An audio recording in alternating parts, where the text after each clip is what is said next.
வணக்கம். இப்பதிவினை முதற்தடவை பார்ப்பவர்கள் அல்லது ஏற்கனவே பார்க்கத் தவறியவர்கள் சப்ஸ்கிரைப் பண்ணி பார்க்கும்படி தயவுடன் கேட்டுக்கொள்கிறேன். சிறுகதையொன்று. கொடுமையில் பூத்த மலர். அந்த குழந்தை பிறந்தது குப்பைத் தொட்டியில். அம்மா பெயர் கலா. வயது 17. வீட்டை விட்டு விரட்டப்பட்டவள். பசியும் அவமானமும் தாங்காமல் கோயம்பேடு குப்பமேட்டில் தஞ்சம் புகுந்தாள். அன்று மழை பெய்து கொண்டிருந்தது. குப்பைக்கு நடுவே குழந்தையின் அழுகைச் சத்தம் கேட்டது. கலா நடுங்கும் கையால் குழந்தையை எடுத்து கிழிந்த சேலையால் போர்த்தினாள். உனக்கு ஒரு பேரும் வேண்டாமம்மா. இந்த உலகில் உன்னை குப்பை என்றுதான் சொல்லும். ஆனால் நான் உன்னை குப்பையிலேயே வளர்த்து உன்னை மலராக்குவேன் என்றாள். அவள் குழந்தைக்கு வைத்த பெயர் மலர். மலருக்கு 5 வயதான போது அவளும் அம்மாவும் காலை 4 மணிக்கு எழுந்து குப்பை பொறுக்கப் போவார்கள். பிளாஸ்டிக் பாட்டில், இரும்பு, பேப்பர் எதுவானாலும் சேர்ப்பார்கள். பள்ளிக்கூட பக்கமாக போகும்போது மலர் நின்று பார்ப்பாள். சீருடை போட்ட குழந்தைகள் சிரித்து பேசிக்கொண்டு உள்ளே போவார்கள்.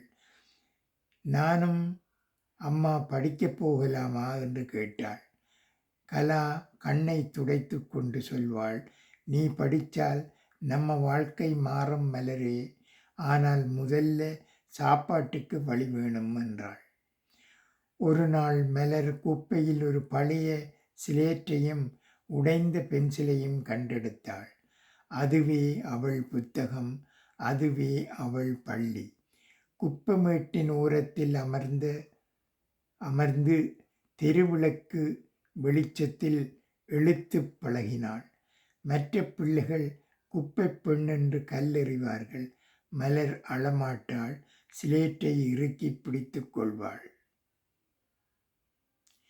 மலருக்கு 12 வயது. அன்று காலை அம்மா வழக்கம் போல எழுந்திருக்கவில்லை.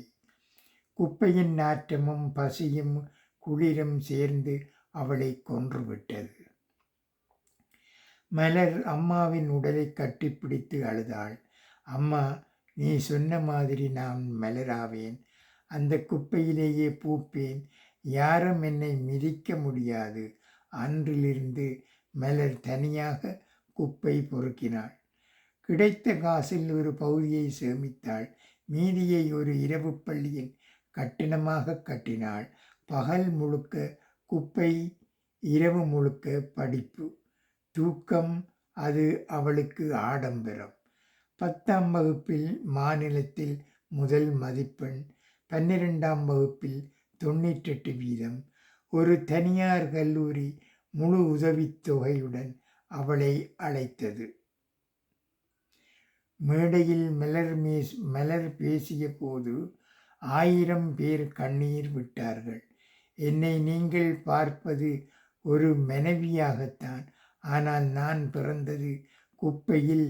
என் முதல் விளையாட்டு பொருள் உடைந்த பிளாஸ்டிக் பாட்டில் என முதல் ஆசிரியர் தெருவிளக்கு.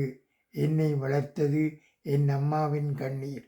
இன்று நான் இங்கே நிற்பதற்கு காரணம் அவள் சொன்ன ஒரு வார்த்தைதான்.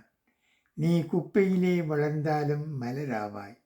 இன்று மலர் ஒரு IAS அதிகாரி. சென்னையில் குப்பை மேலாண்மை திட்டத்தின் பொறுப்பாளர். தான் பிறந்த அதே கோயம்பேடு குப்பமேட்டில் அவள் ஒரு பள்ளி கட்டியிருக்கிறாள். அந்த பள்ளியின் பெயர் கலா நினைவு இலவச கல்வி மையம். ஒவ்வொரு காலையிலும் மலர் அங்கே போய் குப்பை பொறுக்கும் குழந்தைகளிடம் சொல்வாள், நீங்கள் எங்கே பிறந்தீர்கள் என்பது முக்கியமில்லை, எங்கே முடியப் போகிறீர்கள் என்பதுதான் முக்கியம். குப்பையிலும் மலர முடியும். நான் அதற்கு சாட்சி. அவள் அலுவலக மேசையில் இன்னும் அந்த பழைய சிலேட்டும் உடைந்த பென்சிலும் இருக்கின்றன. அதன் கீழே ஒரு வரி எழுதியிருக்கும்.